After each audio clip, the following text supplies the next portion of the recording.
Bismillahirrahmanirrahim. Assalamualaikum warahmatullahi wabarakatuh. Halo, perkenalkan, nama saya Risma April Arifin, Stambuk N1D1 19035. Saya kuliah di Universitas Halu Oleo, Fakultas Ilmu Budaya, jurusan Bahasa dan Sastra, Program Studi Sastra Indonesia Angkatan 2019. Nah, video kali ini bertujuan untuk memenuhi tugas dari mata kuliah Sosiolinguistik, di mana saya akan membahas mengenai alih kode dan campur kode. Semoga apa yang saya paparkan nanti dapat bermanfaat bagi halayak dan dapat menjadi referensi untuk yang menonton video ini. Selamat menyaksikan, terima kasih. Oke, yang pertama kita akan membahas mengenai pengertian alih kode. Menurut Ohoy Wooton 2007-71 mengatakan alih kode yakni peralihan pemakaian dari suatu bahasa atau dialek ke bahasa atau dialek lainnya. Alih bahasa ini sepenuhnya terjadi karena perubahan sosiokultural dalam situasi berbahasa. Perubahan yang dimaksud meliputi faktor-faktor seperti hubungan antara pembicara dan pendengar, variasi bahasa, tujuan berbicara, topik yang dibahas, waktu dan tempat berbincang. Lebih lanjut, Apple dalam Cair 2004-107 mengatakan bahwa alih kode yaitu gejala peralihan pemakaian bahasa karena berubahnya situasi. Sebagai contoh peristiwa peralihan yang terjadi dalam suatu kelas yang sedang mempelajari bahasa asing, sebagai contoh bahasa Inggris. Di dalam kelas tersebut secara otomatis menggunakan dua bahasa, yaitu bahasa Indonesia dan bahasa Inggris. Kemudian terjadi percakapan dalam bahasa nasional, contoh bahasa Indonesia, lalu tiba-tiba beralih ke bahasa daerah, contoh bahasa Sumbawa.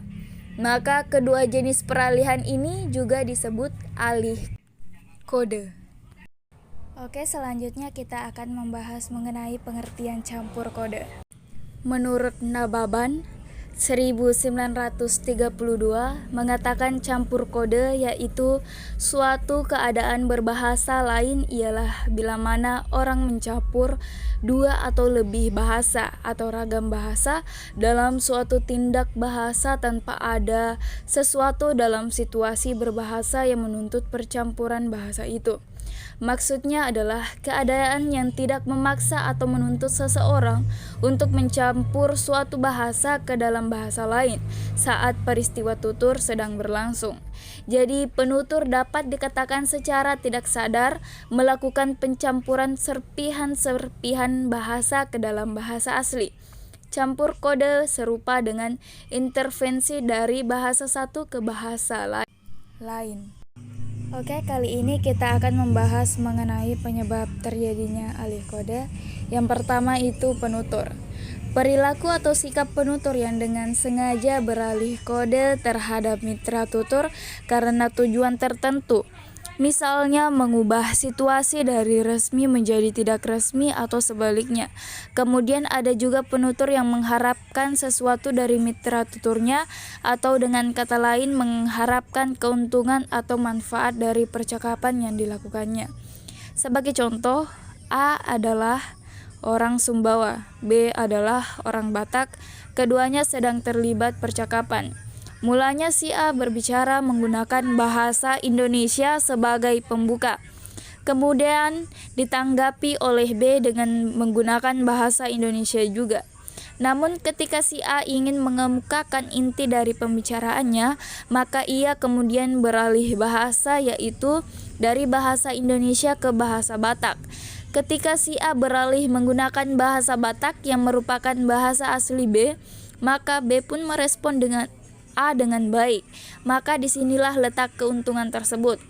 A berbasa-basi dengan menggunakan bahasa Indonesia, kemudian setelah ditanggapi oleh B dan ia merasa percakapan berjalan lancar, maka si A dengan sengaja mengalihkan ke bahasa Batak. Hal ini disebabkan si A sudah ingin memulai pembicaraan yang lebih kepada si B. Selain itu, inti pembicaraan tersebut dapat tersampaikan dengan baik karena mudah dimengerti oleh lawan bicara yaitu B. Peristiwa inilah yang menyebabkan terjadinya peristiwa alih kode. Penyebab terjadinya alih kode yang kedua yaitu lawan tutur. Mitra tutur atau lawan tutur dapat menyebabkan peristiwa alih kode, misalnya karena si penutur ingin mengimbangi kemampuan berbahasa lawan tuturnya. Dalam hal ini biasanya kemampuan berbahasa si lawan tutur kurang atau agak kurang karena mungkin bahasa tersebut bukan bahasa pertamanya. Jika lawan tutur yang latar belakang kebahasaannya sama dengan penutur, biasanya beralih kode dalam wujud alih varian, baik regional maupun sosial, ragam, gaya, atau register. Kemudian bila lawan tutur berlatar belakang kebahasaan berbeda, cenderung alih kode berupa alih bahasa. Sebagai contoh, Rani adalah seorang pramusaji di sebuah restoran. Kemudian ia kedatangan tamu asing yang berasal dari Jepang. Tamu tersebut ingin mempraktikkan bahasa Indonesia yang telah ia pelajari.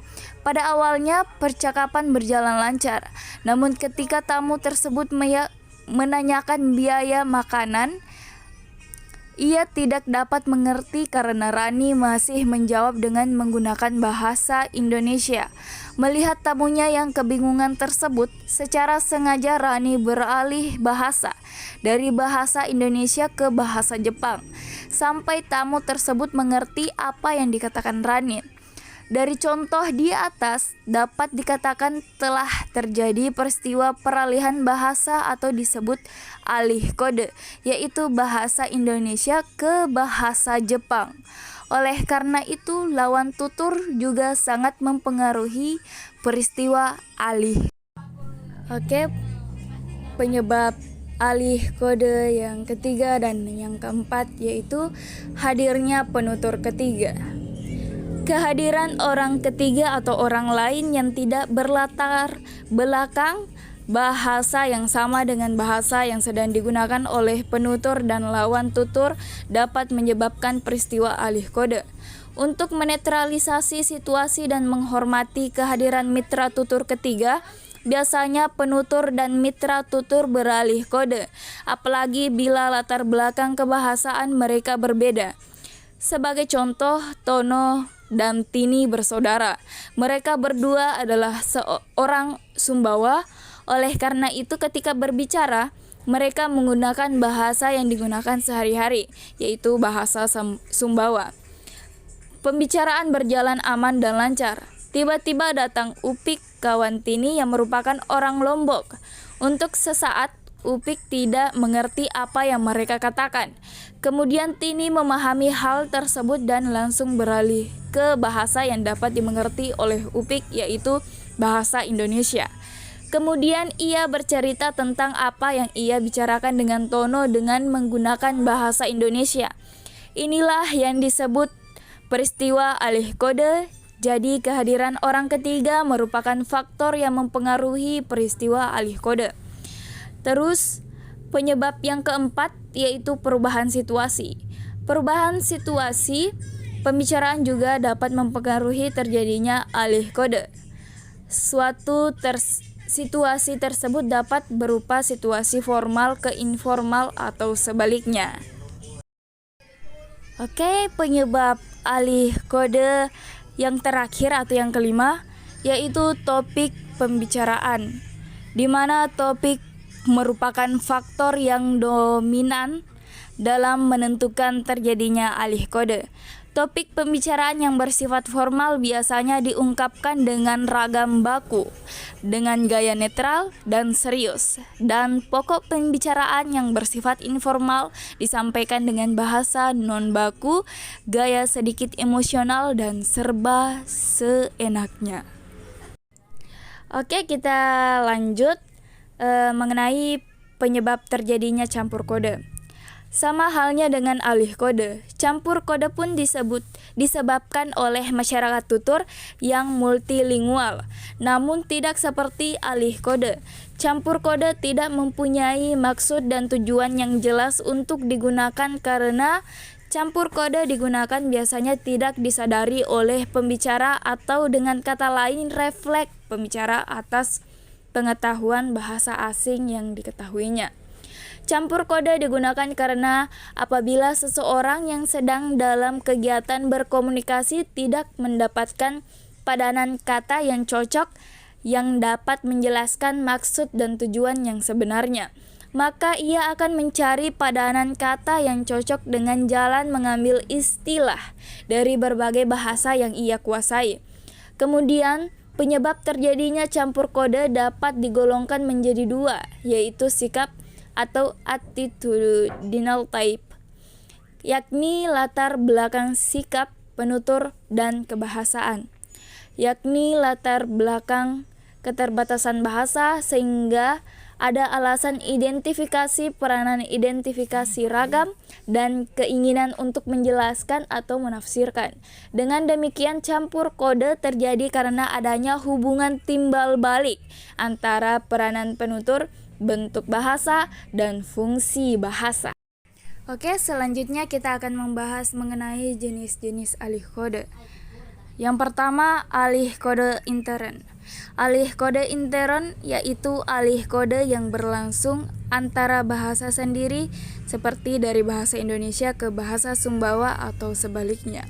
Yang kedua, alih kode ekstern. Sedangkan alih kode ekstern yaitu alih kode yang terjadi antara bahasa Indonesia dengan bahasa asing.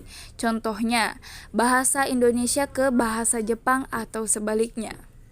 Oke, pembahasan terakhir yaitu jenis-jenis campur kode. Di mana jenis-jenis campur kode ada dua. Yang pertama, campur kode keluar, yaitu campur kode yang berasal dari bahasa asing atau dapat dijelaskan bahasa asing yang bercampur dengan bahasa asing. Contohnya bahasa Indonesia, bahasa Inggris, bahasa Jepang, dan lain-lain. Yang kedua, campur kode ke dalam, yaitu campur kode yang bersumber dari bahasa asli dengan segala variasinya. Contohnya, bahasa Indonesia, bahasa Sumbawa, bahasa Batak, bahasa Minang, lebih ke dialek, dan lain-lainnya. Sekian dan terima kasih. Thank you for watching. Sekian, assalamualaikum warahmatullahi wabarakatuh.